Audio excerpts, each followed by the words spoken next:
Unseen hope అనగా చూడబడని నిరీక్షణ. మీరు గమనించండి, మన జీవితాల్లో దేవుడు ఒక వాగ్దానం ఇస్తారు. ఒక వాగ్దానం ఇచ్చాక ఆ వాగ్దానం నెరవేరుతున్నట్టు ఆనవాళి కూడా కనపడదు. ఆ వాగ్దానం ఏదైనా జరుగుతున్నట్టు మన జీవితాల్లో ఎక్కడ కూడా మనుషులు, పరిస్థితులు ఏది కూడా మారుతున్నట్టు మన జీవితాల్లో కనపడదు. అలాంటి పరిస్థితుల్లోనే మనం నమ్మకం కలిగి జీవించాలి. ఇంకో మాట నేను చెప్పాలి అంటే, ఒక బ్లైండ్ హోప్, ఒక బ్లైండ్ ట్రస్ట్ మన జీవితాల్లో మనం కలిగి ఉండాలి. ఎందుకు ఈ మాట అంటున్నానంటే, ఆయన వాగ్దానం మన జీవితాల్లో నెరవేరే వాగ్దానం. అది నిరర్ధకం కాదు, అది కేవలం ఉట్టి మాటలు చెప్పేది కాదు, అది జీవం కలిగిన వాగ్దానాలు అనేది మన జీవితాల్లో గమనించాలి. ఒక క్లాసిక్ ఎగ్జాంపుల్ నేను చెప్పాలి, ఒక అద్భుతమైన ఒక ఉదాహరణ బైబిల్ నుంచి నేను చెప్పాలి అని అంటే, నోవా గారి జీవితాన్ని మీరు గమనించండి. నోవా గారి జీవితాన్ని మీరు ప్రాముఖ్యంగా గమనిస్తే, ఈ భూప్రపంచం కాపాడబడడానికి ప్రాముఖ్యమైన కారణం నోవా అనే మనిషి. ఎందుకు ఈ మాట అంటున్నానంటే, బైబిల్ జ్ఞానులు అనే మాట ఆయన నూతన ఆదాము అని బైబిల్ జ్ఞానులు అంటుంటారు. ఎందుకనగా ఎప్పుడైతే ఆదాం గారి నుంచి వచ్చిన ఒక తరము, ఆదాం నుంచి జన్మించిన వారందరూ ఎప్పుడైతే ఆ నోవా గారి దగ్గరకు వచ్చేంత వరకు వారు బలమైన పాపాలు, వారు ఎంతో భయంకరమైన పాపాలు వారు చేసినప్పుడు, దేవుడు నాశనం చేద్దామని అనుకున్న పరిస్థితుల్లో నోవా అనే ఒక వ్యక్తిని బట్టి ఆ కుటుంబాన్ని, అనగా ఆ 8 మందిని కాపాడారు. ఆ 8 మంది ద్వారా ఈరోజు మనం జీవితాల్లో ఈరోజు మనం బ్రతుకున్నాము అనేది గమనించాలి.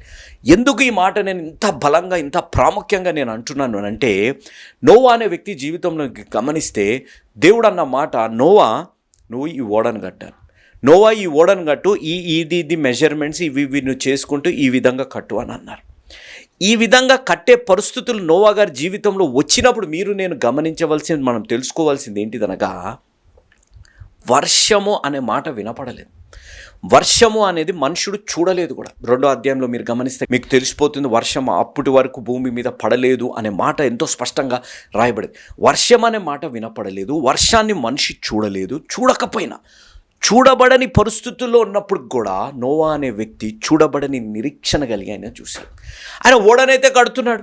దేవుడు ఎలా ఈ ఓడను వాడుకుంటారు, ఎలా ఏమి జరుగుతుంది అనే విధంగా ఎన్నడూ కూడా అక్కడ ఆయనకు ఒక అనుమానం కానీ రాలేదు. హీ బ్లైండ్లీ, నేను చెప్పే మాట, గుడ్డిగా దేవుడిని నమ్మాడు, నిరీక్షణ కలిగి ఆయన జీవించాడు. దేవుడు చెప్పింది, నేను మాట నేను చెప్తున్నాను చాలా జాగ్రత్తగా, ఆయన గుడ్డిగా దేవుడిని నమ్మాడు, దేవుడి యందు నిరీక్షణ కలిగి ఉన్నాడు. దేవుడు చెప్పింది ఆయన చేశాడు. దేవుడు చెప్పింది అనగా వాక్యం ఏదైతే చెబుతుందో అది మన వాక్యానుసారంగా మనం జీవించి చెయ్యాలి అనేది మనం గ్రహించాలి. ఎప్పుడైతే నోవా గారు కడుతున్నారు, 100 సంవత్సరాలు బట్టి నోవా గారు కడుతున్నప్పుడు మీరు ఆలోచించవచ్చు, ఎంతమంది, మీరు నూతన నిబంధనలు రాయబడ్డప్పుడు నోవా గారు చెప్తున్నారు, దేవుడికి ఒక కార్యం చేయబోతున్నారు, మీరు మారు మనసు పొందండి, మీరు రక్షణ పొందండి అని చెప్పి నోవా గారు ఎంత చెప్పినా అక్కడున్న వారు మీరు గమనించాలి, హేళన మీద హేళన, హేళన మీద హేళన. వారు నవ్వుకుంటున్నారు. వీడేదో కడుతున్నాడు, వర్షం అనేది కూడా వినపడలేదు, ఇది ఏది కడుతున్నాడు, ఇది ఎందుకు కడుతున్నాడు కూడా వాడికన్నా తెలుసా లేదా అనే విధంగా హేళన చేస్తుండొచ్చు. ఈరోజు మనల్ని కూడా కదా, ఈరోజు మనల్ని కూడా ఒక మాయలో ఉన్నారు, ఒక గుడ్డి నమ్మకం కలిగి ఉన్నారు అని మనల్ని కూడా విమర్శించేవారు ఉన్నారు. మన జీవితాల్లో కూడా పరిస్థితులు మారినప్పుడు, మనుషులు మారినప్పుడు, మనం దేవుణ్ణి నమ్ముకొని మనం జీవిస్తున్నప్పుడు, మన జీవితాల్లో కష్టాలు ఎక్కువగా వచ్చినప్పుడు, నిందలు ఎక్కువగా వచ్చినప్పుడు, అవమానాలు మన జీవితాల్లో ఎక్కువగా వచ్చినప్పుడు మనము కూడా ఎంతో బాధపడుతుంటాం. మన జీవితాల్లో కూడా ఎంతో దుఃఖం మన జీవితాల్లో కలుగుతుంది. కానీ నేను చెప్పే మాట, తమ్ముడు, చెల్లెమ్మ, అక్కయ్య, అన్నయ్య, అంకుల్ లాంటి చూడబడని నిరీక్షణ మన జీవితాల్లో కనుక ఉండాలి.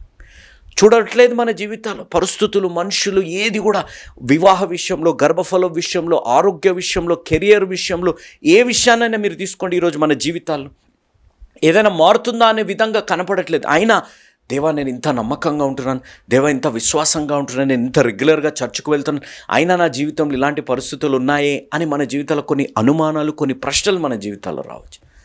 కానీ నేను చెప్పే మాట, నోవా గారు వర్షం అనే మాట వినలేదు, నోవా గారు వర్షం అనేది చూడలేదు. ఆయన చూడబడని పరిస్థితుల్లో నిరీక్షణ కలిగి జీవించారు. ఆయనతో పాటు ఆయన కుటుంబం అంతా కాపాడే పరిస్థితి ఆయన జీవితంలో కలిగింది. ఈరోజు నా జీవితాల్లో ఆ విధమైన పరిస్థితుల్లో మనం ఉంటుండొచ్చు కదా. భర్త గురించి ఎంత ప్రార్థన, బిడ్డల వ్యసనాల గురించి ఎంత ప్రార్థన చేస్తున్నా విడిపింపబడాలి, భర్త మారు మనసు పొందాలి, బిడ్డలు మీ మాట వినకుండా, లేకపోతే భార్య మీ మాట వినకుండా ఉన్న పరిస్థితుల్లో మీ జీవితాల్లో కెరియర్ విషయంలో కానీ, వివాహ విషయాలలో కానీ, గర్భఫల విషయంలో కానీ నేను చెప్పే మాట, తమ్ముడుగా నేను చెప్పే మాట, అన్నయ్యగా నేను చెప్పే మాట, మీ తోబుట్టుగా, మీ కుటుంబంలో మీ తోటి విశ్వాసిగా నేను చెప్పే మాట, యు హ్యావ్ హోప్. దేవుడి యందు మీరు నమ్మకం కలిగి ఉండండి, ఒక నిరీక్షణ కలిగి జీవించండి. మిమ్మల్ని ఎన్నడూ కూడా అవమానపరిచే పరిస్థితుల్లో దేవుడు మిమ్మల్ని తీసుకున్నారు. ఒక పొల్లు అనుమానం కూడా మీ జీవితంలో రానియకుండా ఆయన ఉన్నారు. దేవుడు ఉన్నారు నీతోని. నోవా గారితోనున్న దేవుడు, నోవా గారి ద్వారా మానవాళి కాపాడే విధంగా దేవుడు చేసిన గొప్ప కార్యం కలిగిన దేవుడు, నీ ద్వారా నీ కుటుంబాన్ని కాపాడే విధంగా దేవుడు చేయగలిగిన దేవుడు అనేది మనం గ్రహించాలి.